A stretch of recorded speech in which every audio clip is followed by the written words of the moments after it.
All right, y'all. Listen, this video has to be done here, okay? Because I really cannot understand the behavior on how this whole Wilder and Ortiz and Stiverne situation has blown over, okay? Now, first thing I have to say is I have to address somebody who who came after me for being a little bit emotional about the fact that Stiverne has gotten himself involved trying to block this fight from happening. They've accused me of this person accused me for being emotional about it and called me a fanboy of Deontay Wilder. Let me make something clear, okay? I'm going to address you just like I've addressed you in the comment section. I'm not a fan of any fighter. I'm not a fan, certainly not a fan. I'm sorry, not a fan. I'm not a fanboy of any fighter. And I'm certainly not a fanboy of Deontay Wilder. Okay, if you look at my video library and catalog, I've been more critical of Deontay Wilder than I've praised him. Okay, and yes, I got flack for doing that, but I'm a straightforward guy. I'm very impartial. I'm going to call it for down the middle for what it is. Okay, now I agree with Boxing Librarian on some points. Yes, Deontay Wilder have wasted so many years, so many years in his career, particularly as the fact that he's been world champion for almost 2.5 years now, and he's yet to fight a very worthy contender ever since defending that title against voluntary after voluntary after voluntary against C-plus fighters. Yes, I criticize Wilder for that as well, okay? And the fact is that he was the guy who should have been the one who should have contended against Vladimir Klitschko, but instead Wilder wanted to play the A side on that situation, saying that, well, you know what? I have the most prestigious belt, so Vladimir has to fight me on my terms. Yeah, I remember that interview, and that pissed me the fuck off when Deontay did that.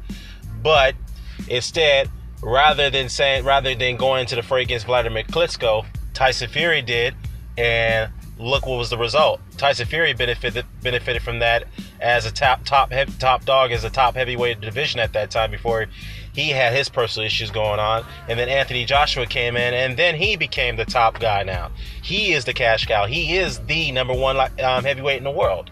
Okay, and for Wilder to come out there and undermine those two guys' successes, I just didn't appreciate that. Okay, and yeah, he was somewhat congratulatory towards Anthony Joshua, but at the same time, he was trying to undermine that Joshua's success against Vladimir Klitschko. But that's besides the point. Despite the fact that Deontay Wilder's criticism against him is very warranted, I understand that. I've been very critical of him as well. But sometimes you can't sit there and be very critical of every single thing that happens, okay? Yes, I will also agree that his title run as a WBC heavyweight champion of the world is equatable to Donna Stevenson. They've both been very disappointing, and yes, they both fucked off so many years on not finding viable contenders while they were champions. But to be fair to Donna Stevenson has defended his title against more top 10 opponents than Deontay Wilder has. Let's be real about that, okay? And of course, Stevenson hasn't done that in the last 3.5 years. So yeah, both deserve criticism for their title defenses. But again, like I said, going back to my other point. Oh, how did that happen? Okay. Whoa. Okay. What's the program? Okay, anyways. Like I was saying, the criticism that Wilder gets, it's very, it is warranted, but sometimes it's not warranted, okay? Now, for this whole thing with the Stiverne situation, this is what really gets to me.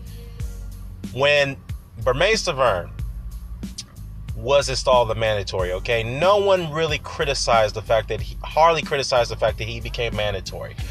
When the WBC came out and they initially ordered the Deontay Wilder and Stiverne fight to take place, a lot of people were attacking the fight. Even the critics of Deontay Wilder were attacking that fight. And somehow, some reason, they pinned that on Wilder, which made no sense whatsoever.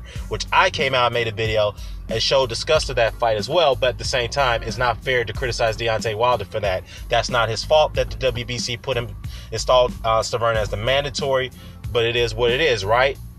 But for some reason, people now are coming out who criticize the same critics who criticized Deontay Wilder and criticized that the WBC for ordering that fight are now coming out saying that Stiverne is now within his right as a mandatory to go ahead and invoke his clause to get a title shot. I'm sorry, his mandatory status to get a title shot. Although, although they also overlooked the fact that Stiverne was the same guy who ducked out of a title eliminator against Luis Ortiz to get the WBC to install him as the mandatory, install himself as the mandatory instead. No one criticized Stiverne for that. Why are you critics overlooking that? Okay, yes, he is the mandatory. Yes, he is within his right to take his stance as a mandatory. But why can't you guys sit there and be impartial and say, you know what? Look at it from another perspective. Stiverne's the same guy who screwed Luis Ortiz out of the whole title eliminator situation by going to the WBC with the help of Don King to push him aside and install himself as the mandatory. Wow. Okay, no criticism for that. But at the same time, Amir Aman, who also is promoted by Don King, was the same guy who fucking fought in a meaningless fight after he got knocked out by Adrian Granados. All of a sudden, he gets installed as a mandatory challenger to Terrence Crawford's WBC title. What a coincidence, right? But again, where's the criticism of Stiverne for doing that? Huh? From you critics, Deontay Wilder critics. You know, I just don't understand this, man. I know, again, I understand that Deontay Wilder, the things he does, it does warrant criticism. For God's sakes, now you guys are pinning this on him, saying, well, you know what? It's his fault that, you know, he's in this mess right now. He should have taken care of Stiverne prior, you know, or months prior, then we wouldn't be in this situation. Then we'll get the Ortiz fight. Well, you know what's funny about that? You mentioned that because first things first, again, you guys were the ones who didn't like that fight. You were protesting it, number one. Number two, Deontay was trying to take care of Stiverne. He was trying to make that fight happen, okay? But the problem is that the networks got in the way. The networks are willing to sign up. They're not willing to sign off on that fight, okay? They told Deontay, look, what you need to do now is that for us to fund your fight, you need to find us a valuable opponent. No more of these C+ fighters. No more of these overshot fighters like Chris Arreola. No, you got to fight someone better than that. And that's why Luis Ortiz came into the picture, okay? So now, you guys are the same people who criticized Wilder for ducking Ortiz, and rightfully so, begged him to fight Ortiz, and now he's trying to fight Ortiz, and now all of a sudden you guys are coming out saying that, well, you know what, Bermane Stiverne isn't within his right, so Stiverne deserves his shot. This is bullshit. If you're a real boxing fan, you should be protesting this just like I am.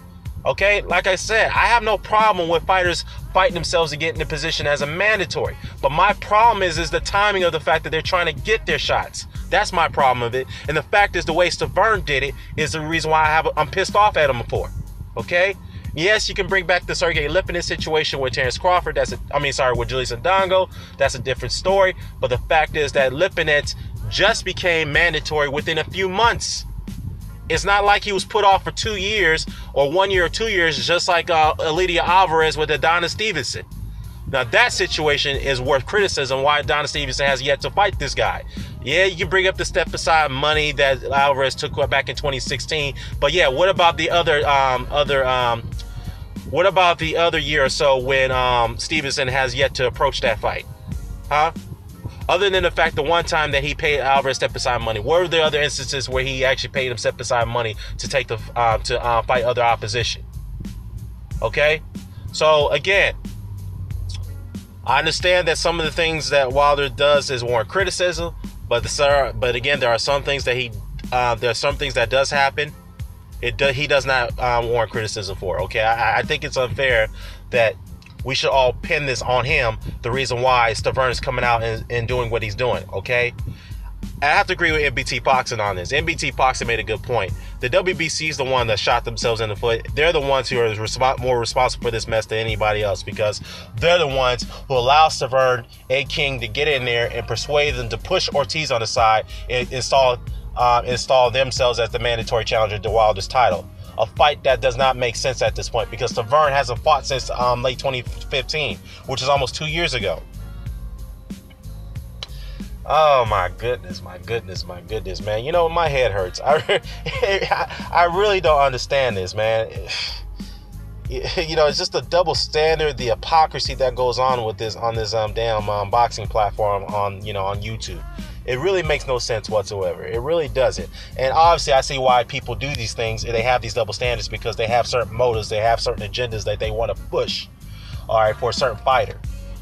It is really disgusting, okay? So, All right. You know what?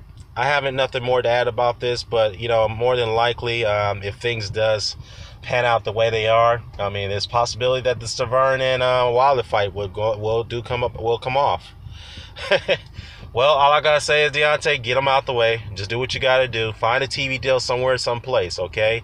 So, you know, obviously you do need the TV deal because that's the only way you're gonna get paid. Other than that, get them out the way, and then we can focus on Ortiz. But like I said, you guys gotta have if you're gonna criticize Wilder for something, then you have to criticize Stiverne for this shit that he pulled, right? You have to do it. I'm sorry, you have to do it, okay? But again, like I said, you can't criticize Wilder for what has transpired. Oh, before I go, I forgot to mention one thing. Now, I heard this argument by a certain uploader. He's saying, look, Stiverne's in shape. He's not going to wait another 6 months. He's getting old. He's approaching 40, so he definitely deserves a right to get his shot. Well, it's funny that you say that. Then, if you're going to use that argument, then why don't you use that same argument for Luis Ortiz? I mean, Luis Ortiz is up in age as well, right? And to me, to be honest with you, I think he seems a little bit older than Stiverne. Ortiz has been active. He's the guy who's been fighting in title eliminators after eliminator after eliminator. So why does he deserve it? Why is Stiverne more deserving of a shot at the title than Luis Ortiz, who's been put over time and time again? So pushed aside, I should say. So explain that to me in the comment section below. Anybody. I'm out. Peace.